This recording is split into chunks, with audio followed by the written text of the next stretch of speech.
नमस्कार मंडळी, मी Sumit Chaudhari आपल्याकडचा latest topic घेऊन आलेलो आहे की वर्धा जिल्ह्यात पेट्रोल पंपावर वाढलेली गर्दी.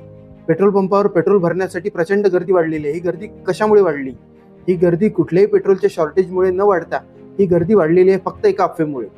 त्यामुळे लोक आपली हातची कामं सोडून पेट्रोल पंपावर गर्दी करत आहे.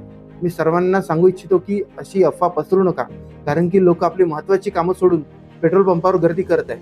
ज्यांना महत्त्वाचं काम असेल, ज्यांना पेट्रोलची खरंच अडचण असेल, त्यांना पेट्रोलसाठी अर्धा तास थांबा लागत आहे. आणि ज्यांना पेट्रोलची गरज नाही ते आपले पेट्रोलचं स्टोरेज मारत चाललेले आहे. त्यामुळे कुठेही पेट्रोलचं शॉर्टेज होणार नाही असे शासनाच्या वतीने सांगण्यात येत आहे. अति तात्काळ सेवा आहे, ॲम्ब्युलन्स सेवा आहे, इकडे फायर ब्रिगेडची सेवा आहे, स्कूल व्हॅन आहे आणि छोट्या छोट्या गावाला आपल्याला पोहोचवणारे ॲटो रिक्षा आहे. त्यांना सुद्धा पेट्रोल भेटत नाही आहे. त्यामुळे सामान्य माणसांना अडचणीचा सामना करावा लागू शकतो. त्यामुळे सर्व नागरिकांना मी सांगू इच्छितो की कुठल्याही अफवांना बळी पडू नका आणि पेट्रोल पंपावर गर्दी करू नका.